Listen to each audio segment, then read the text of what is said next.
राधे राधे दोस्तों, मेरे चैनल भक्ति वर्ल्ड में आपका स्वागत है। जो लोग अभी तक मेरे चैनल को सब्सक्राइब नहीं किए हैं तो प्लीज़ मेरे चैनल को सब्सक्राइब कीजिए, वीडियो को लाइक एंड शेयर ज़रूर कीजिए, साथ में बेल आइकन को दबाना नहीं भूलिए ताकि वीडियो का नोटिफिकेशन आप तक पहुंचता रहे। ऐसी ज्योतिर्लिंग के बारे में आज मैं बताने जा रही हूं जहां पे अंगूठे से दबाने पर मनोकामना पूर्ण होती है। आज आप लोग को ऐसी ज्योतिर्लिंग के बारे में बताने जा रहे हैं जिसके बारे में कहा जाता है कि यहाँ पर आप अपने अंगूठे से शिवलिंग को दबाने से आपकी मनोकामना पूर्ण होती है।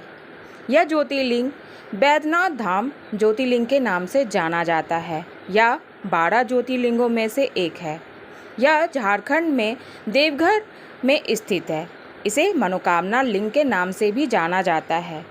आइए जानते हैं इसके पीछे की क्या कहानी है जिसमें शिवलिंग को अंगूठे से दबाने से मनोकामना पूर्ण होती है। तो आइए जानते हैं इसके पीछे की कहानी। शास्त्रों के अनुसार लंकापति रावण के कठोर तपस्या के बाद आदिदेव महादेव प्रसन्न होकर रावण को कामना लिंग ले जाने का वरदान दिए थे, लेकिन इसमें एक शर्त यह भी रखी गई थी कि रास्ते में जहाँ कहीं भी जमीन पर शिवलिंग स्पर्श हो जाएगा, शिवलिंग वहीं पर स्थापित हो जाएगी।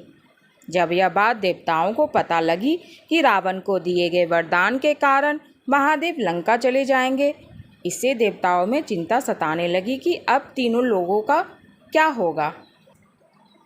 इसलिए रावण को रोकने के लिए भगवान गणेश चरवाहा का रूप धारण कर हरतिक्की वन पहुंच गए।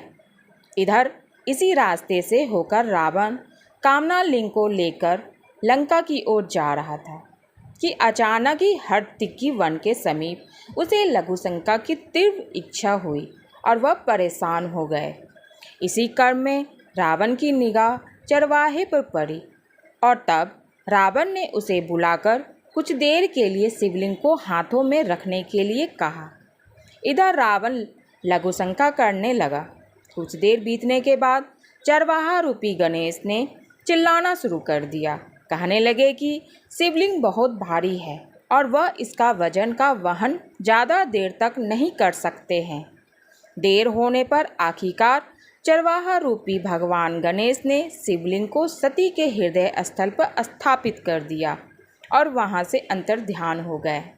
इधर जब लघुशंका से निवृत्त होकर रावण लौटा तो देखा कि शिवलिंग जमीन पर स्थापित हो गया है। इस पर रावण अत्यंत क्रोधित हो गया और शिवलिंग को उठाने की कोशिश करने लगा, लेकिन रावण के अथक प्रयास के बाद भी शिवलिंग टस से मस नहीं हुआ। इसके बाद रावण ने निश्चय किया कि अगर वह शिवलिंग को लंका नहीं ले जा सका तो इस पृथ्वी लोक में भी शिवलिंग को नहीं रहने देगा।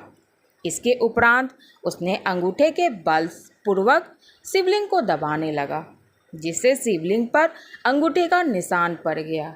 इसके बावजूद शिवलिंग जस के तस रहा और तब महादेव प्रकट होकर रावण को याद दिलाए कि उनके शर्त के अनुसार जमीन पर स्पर्श के साथ ही वे वहीं स्थापित हो जाएंगे। इसी क्रम में शिव ने रावण से कहा कि आज से मेरी पूजा अर्चना के बाद जो कोई अंगूठे से मेरा स्पर्श करेगा उसका पूजा सफल होगा, साथ ही उसकी सारी मनोकामना पूर्ण होगी। इसके बाद रावण ने शिव की यहाँ पूजा अर्चना की और तब से बैद्यनाथ की पूजा अर्चना के बाद अंगूठे से शिवलिंग को दबाने की परंपरा चली आ रही है। ऐसा माना जाता है कि ऐसा करने वाले भक्त की मनोकामना पूर्ण होती है। यह थी इसके पीछे की कहानी। ये जानकारी आप लोगों को कैसे लगी हमें कमेंट करके ज़रूर बताइएगा। साथ में हर हर महादेव ज़रूर लिखिएगा। जो लोग अभी तक मेरे चैनल को सब्सक्राइब नहीं किए हैं तो प्लीज़ मेरे चैनल को सब्सक्राइब कीजिए, वीडियो को लाइक एंड शेयर ज़रूर कीजिए। धन्यवाद।